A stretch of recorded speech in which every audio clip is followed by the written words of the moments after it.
Welcome back to Redneck's Dirty Hands. I'm Pete, and today the object of our desire is that 1982 John Deere Liquifire. That's a 440 liquid cooled. She's a sweetheart and a true barn find. That thing's been sitting in a barn for, well, I don't know. It's covered in dust there. Oh yeah, at least 20 years.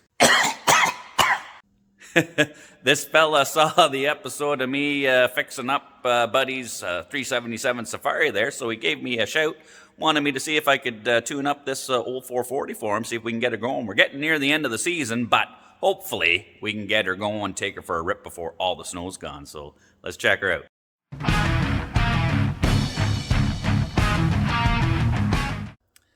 You know, back in the day, if the missus decided she was going to move on, she would give you a Dear John letter. But with the John Deere, you can move on. Now, this thing, it needs a good going over. It hasn't run in a long time, but I mean, the old saying is for these things, you know, John Deere's slogan was, nothing runs like a deer. But I don't think any of them had been to Taco Bell before. That's why they call it the Fireburst. That Diablo sauce is spicy. Oh dear, where's the John? This thing is a classic example of an awesome barn find. I mean, this is fresh from the barn, still has the bird poop on it and a good layer of dust, you know, but it's phenomenal. The seat is like perfect. It isn't torn around the edges. The stitching is still like nothing's ripped out of there. Still got the original John Deere snow flap on there. And this thing is clean. The windshield, I don't know if that's original or not. Like, it's got some little stress cracks, more bird poop right there. Another little stress crack in there. But overall, it is complete. It's got the fancy little powered by Fireburst. Nice one. And then you got the little storage compartment in there, spring loaded. Nice one. What do we got here? Check oil when refueling. Fill with clean JD. Oh, these guys like the party. Jack Daniels. Nice one. Fill with clean JD. Don't gotta tell me twice. One for me sled and one for me. Hey, let's go. So, 1982 440 Liquifire. Now, I can't say this thing is... I don't think those are original. They look like they're brand new. But let's pop the hood on this fella and check out the power plant. Look at this. Just the one side of the hinged, like that's pretty cool right there. Look at the motor on this.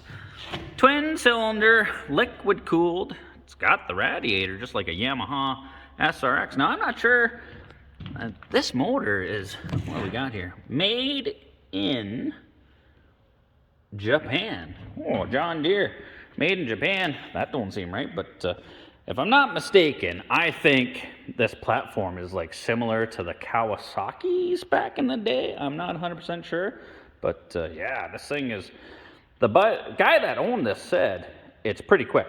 So, I mean, by today's standards, I don't know how quick. Maybe if we get her running, we'll find out. But I think for back in the day, they were supposed to be something, you know, a bit of a handful. It does have no belt on it, but he did swing by afterwards and drop me off the belt for it. And I mean, this is an oldie. It's a Goodyear. What do they call it? I don't know if you can see that. Power Streak. That sounds like something you find in the underwear on laundry day, but whatever. I absolutely love how they got, you know, the John Deere logo emblem on the handlebars there. Every single gauge has the little John Deere, John Deere, John Deere. Even says it on top there.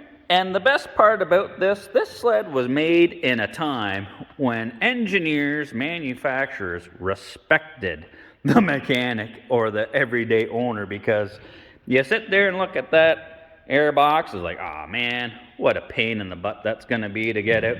No. Hey, just lift her up there, buddy. Oh, those guys right there, those engineers, you could drink a beer with those fellas. The ones that did that Skidoo 1200 that I had to pull the motor out to change the oil tank, yeah, we ain't drinking beer with those fellas. Overall, though, she's pretty complete. And You know, back in the day, manufacturing, building these things, I mean, that's when quality was, you know, above and beyond what it is today. Look at this chain case cover. That is like solid metal. It's got the nice fins, kind of reminiscent of like an old Edelbrock kind of valve cover for a 350 with the lines on it. And you got the JD molded right in there. Like, that's style, man. You know, usually with any old sled, I'd just be like, pull the plugs, get a little squirt of the brake clean down in there, give her a tug, bring a ding ding. But this one's been sitting for a long time. I ain't gonna do that. We'll treat it right. You know, we'll pull the carburetors off. We'll do a compression test, make sure everything's good. This thing's a survivor. Let's keep it going, man. Now, I don't know, but I think the engineers, these old sleds back in the day, like to party because they want you to fill her up with JD. And those hood hold downs resemble a bottle opener right there.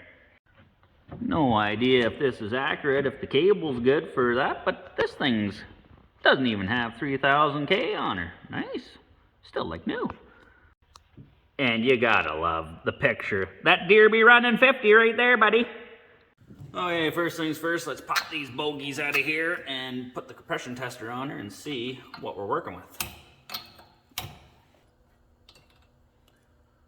Good old BR9 ES is in there.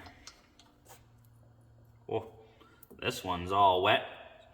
Smells like dirty old gas. This one's drier than a popcorn fart. Oh, might be onto something. Put the old Mac Tools compression tester in here and we'll see what we got. See if we can set her up so you can see that. Let's give her some tugs.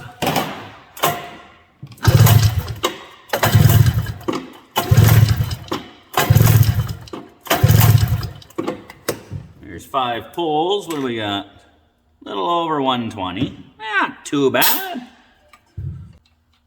Let's try the dry side.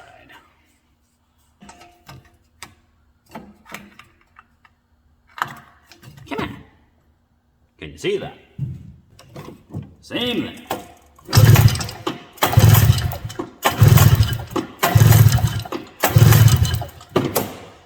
Five tugs. Yeah, we're about the same. Looking good. Camera glare got in the way of that second one, but yeah, we're just over 120 again, about 130. Not bad at all. Well, compression checks out for the 2 cylinders, but this one was, you know, like I said, pretty dry. This one was wet. So we'll peel the carburetors out, give them a good cleaning. So yeah, just a couple of run-of-the-mill Macoonies by the looks of it, so it should be fairly straightforward. We'll pop the air box out of there and give her a go. Now, I have absolutely no idea how this comes apart, you know, but I thank those engineers back in the day for making easy access, but I don't know if this is bolted in or if it just slips in. It's loose. Oh, yeah. I think we can just wiggle it out of here. Maybe. Maybe not.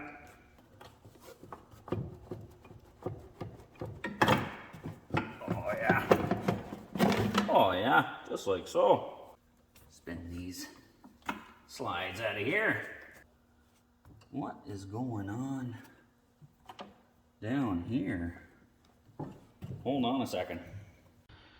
You know, just halfway through pulling these carbs off, got the air box out, and a little bit of a sign of concern here. The fella, before he dropped it off, he said he tried to get it going a little bit, and he said he had it running on 1 cylinder, which kind of looks, you know, one was wet, one's bone dry. But this is the oil tank. She's full. It's all hooked up. And that line, you can see where it's got some oil in it, and then a whole stretch of nothing. Yeah, and I mean, the fuel lines, there's fuel in there, you can see it. So, I hope he had the gas pre-mixed or something, because if he didn't, like, that's no good. That was not getting any oil from the injection, so hopefully, I don't know, it might be bad. Oh, we're just going to keep on keeping on here, yank these carbs out and give them a good cleaning, and then, yeah, we'll investigate that oil injection. Maybe, obviously, we're going to drain whatever fuel is in it out of it, and we'll start with fuel that we know. And I believe I will be pre-mixing this just in case, because I do not like the looks of that empty line there. Same thing. Pull those chokes out, flip your choke on. That way you don't lose the little plungers. Just like that. See, they're dangling around. They're staying on there. You can shake them all day. Don't want to come off. Got to loosen you a bit more. Eh? Okay. There we go. Whoa, carburetors look brand new. Wow. Like, maybe he bought new carburetors for this or something. I don't know. Like, they look fantastic. What do we got going on down here? That crank pulse line. See, look, oh, we got another issue here. Don't know if you can see that. But this crank pulse line, it's not really that tight, you know. That's not good. We'll redo that, put a little clamp or something on there. But now we can see this line better for the oil injection, and it is bone dry.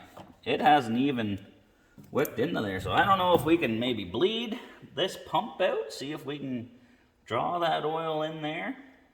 Looks like everything's all hooked up, so there's no reason why it shouldn't work.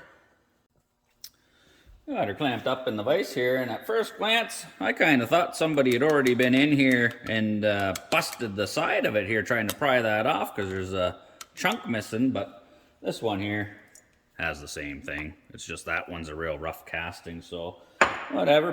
They are freaking tight, like by the power of Grayskull. That's why you need the good quality screwdrivers, because when they're that tight, you don't have one that bites good, just rounds those suckers right off. Oh yeah. Tickety boo, coming loose.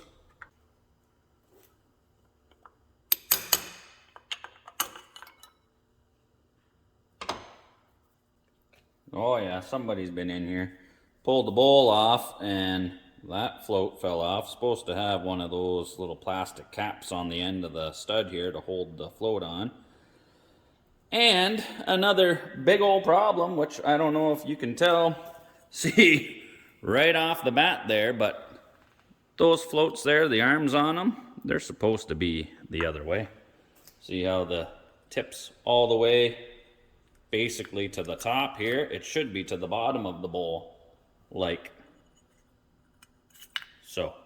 That way you have more room for the fuel to fill up in the bowl, right? And then shut the float off.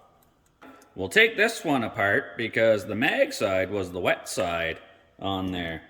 This was the dry side. With these upside down, that would be holding that closed, and there's no way any fuel would get into that carburetor or into that cylinder. So I do believe we have found one of the main problems of why this thing doesn't really run. And these ones are a little bit different than the newer Makunis and whatnot, because they've got the main jet here on your emulsion tube. There's an O-ring that seals inside the bottom of the bowl here, and then you've got jets screwed into the bottom of the bowl. So the fuel has to run through these jets into the emulsion tube to get sucked up through into the carburetor. So a little bit different design, but I mean, hey, it works. You know, good cleaning. These, if the floats are in the right way, should work just fine. Yeah, I really definitely want to compare this carburetor to the other one, because even the little tab that pushes down on the needle in the seat there, I don't know if you'd be able to see it, but it's got a pretty good bend on it. We're going to take the other one apart and see if those floats are backwards. Haha, look at that. There's a little bit of crud in here, but look at those floats. See how those pins are all the way to the bottom of the bowl? Those floats are incorrect. So somebody had that other carburetor apart, and yeah, they put it back together wrong. This is just like being a detective, you know? Redneck Files. And I can already see the difference from the float arm from the other carburetor, the tab where it goes to push on the needle. This one is bent way up. This one here is almost flush, just has a little tiny bend up on it. So yeah, those floats were just smushing this thing, trying to close that valve. There was so much fuel in there, it bent this tab. So we're on the right track. You know, it's always good when you're working on something that has an issue, and when you get digging into it, you find something wrong. There's nothing worse than pulling something apart and being like, oh, these carburetors look fine. No idea what the issue is. Well, this one, not the case. We know exactly what is going on. But hopefully, you know, that oil injection isn't another major issue, but we'll find out. Clean these up. Let everything soak a bit. We'll get them back together and then see if we can fire this thing up. Just having a look at this oil injection line. It's kind of weird because obviously there's nothing there. There's a bit of oil here, and then there's a section cloudy looking, and then back to like oil. So I'm wondering if, yeah, looks like it's plugged up. Something must have been in the tank stopping the flow, because it hasn't even made it to the filter here. So I'm going to pull this off. Might as well. That filter looks brand new, nice and clean, so there's no point in getting anything caught in it. But let's yank that off. Come on. There we go. Take the filter off the line, and then we'll see if we can get some oil coming through this. And just from me pulling on this line, trying to get that filter out, now that oil is running all the way. So there is chunks of something in there. We'll drain that all out, flush that line. Might have to check. Might have to drain that whole, all the oil he's got in there, because who knows what else is in there, and then start from scratch. Took the oil cap off the oil tank there, and it had this funny design. Like, what the heck is that? Then I realized, yeah, that's the John Deere emblem on the cap there too. That's just wild. Don't see that anymore. Look at that. Pulling all that crap right out of there. Alright, well, those carburetors are soaking, getting cleaned up. I drained out the oil tank. There was a bunch of crud and water and crap in there, so it would have just been one issue after another. So cleaned it right out, and then I shortened up the line. I cut a good, 6 inches out of that. They had it kind of coiled around. It was getting squished by the airbox too, so shorten that up. Got a straighter path from the tank to the pump, so we'll just fill this up and carry on. Now, I know it said to use only John Deere 2-stroke oil in here to fill her up, but if you believe that I could find John Deere 2-stroke oil in 2022, well, I got some oceanfront property in Saskatchewan I'd like to sell you, because good luck with that one, pal. So I think just generic Arctic Cat 2-stroke oil will be just fine. They're green, right? Arctic Cats are green, John Deere's are green. This is kind of based off of Kawasaki. They're kind of green too, eh? There we go. Now that we got her topped up, that line is still empty, so I'm not sure, but I think that looks like a little bleeder screw. Let's give that a crack open and see what happens. Let's see if I can even get on there. Whoa. Well, that wasn't even tight. I don't know what that is. It a bleeder screw? It's got a little washer, which I'm about to drop. Oh yeah, look at that. That oil is running in. Should come right out here. There we go. Look at that. That's a good sign. Look at the crud coming out of there. We'll let that run a little bit. Jeez. There we go. We're getting a good steady flow over out there now. No bubbles or nothing. See if I can put this back on without dropping it into the abyss. Come on, sucker. A few issues going on with this thing, but we'll lock her down. Come on. Try the other end here. There we go. Okay, now that is solid with oil. Now, I know he said he had it running before, but before we put it together and try, we should make sure we got spark on both sides. So, I don't know, let's see if we can see it here. Sounds like it.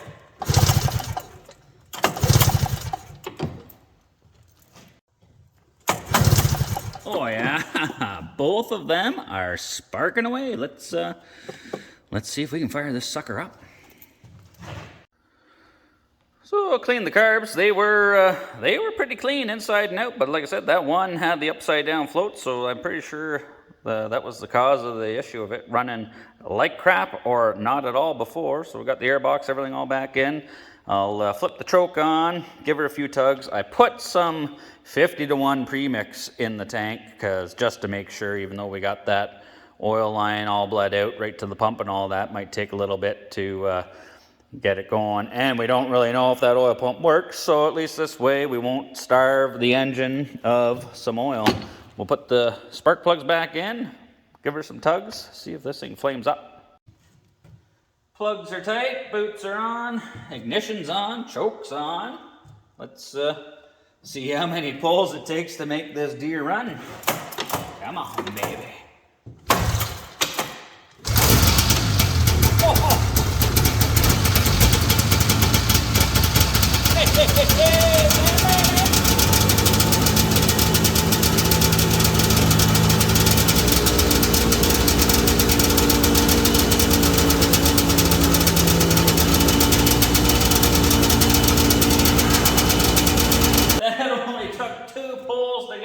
But I had the tripod with the camera on it, on the thing. It was just vibrating like crazy. So let's try her one more time here.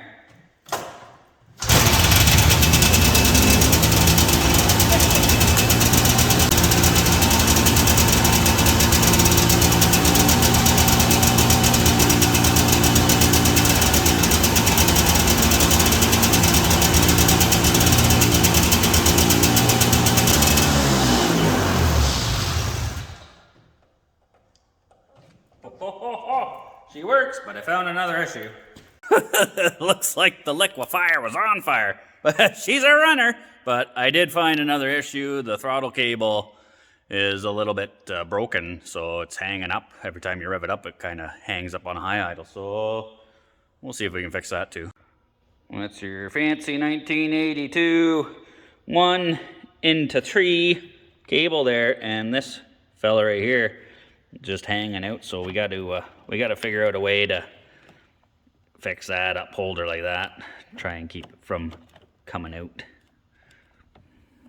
Well, it is a runner. Nothing does run like a Deere. So I mean, the only thing left to do really is grip her and rip her. You know, give Bambi the beans, get her outside and take her for a test ride. She's pretty mild out there. We're losing a bunch of her snow, but we got enough to dangle the skis maybe. I've gone through everything. Chain case oil's good, clean, you know, nothing wrong with it. Coolant, all that's good. Seems to be running pretty good on both cylinders. So I don't know, we'll take her for a little bit of a hot lap and see. It's got lots of smoke coming out of it. You know, we know we're getting plenty of oil, so we may foul a spark plug or two, but hey, BR9's got lots of those in stock. But let's get her outside and stretch the legs.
after taking it for a rip around the property, I got to say, I like it. I like it a lot, man. Like, that thing is sweet, runs good, sounds great, but I couldn't get on it and pin her down the trail because to say this thing handles like crap is a massive understatement, man. Like, this thing is worse than Austin Powers' teeth. It didn't know which direction it was going. Like, pew, pew, pew. I thought it was just because it was an old machine, maybe, the skis pushed forward a little bit further, the pivot point on them being back behind halfway, maybe that made it kind of squirrely. But then I took a look at the carbides on the skis, and the left one has one. The right one has half of one, and it's broken and bent. So I think that's kind of the reason why she was a little dirty. But other than that, I couldn't, give it the beans down the trail. It'd send me right into a tree because it was... But, yeah, I think it's got potential, man. She's a fun little machine. But, I mean, other than that, if we can get it to handle as good as it runs, this classic is back up in proper form. That Deere, oh dear, she's good. All right, well, gave it a good spit shine. Now she's looking good. We got all the dust and the bird crap off of there. The whole point of him dropping it off down here was to get it to go like shit, not look like it. So at least now it matches how it runs. It's looking good, cleaned up real nice, runs real good. All that's left now is to call him, get him to come pick this sucker up. He can get a ride or two out of her before we lose all of our snow. So as always, thanks for tuning in. I hope you enjoyed the episode, and we enjoy the support. If you're not subscribed, please consider doing so. It helps us out. We enjoy doing these videos, having fun doing it. And as always, take it easy.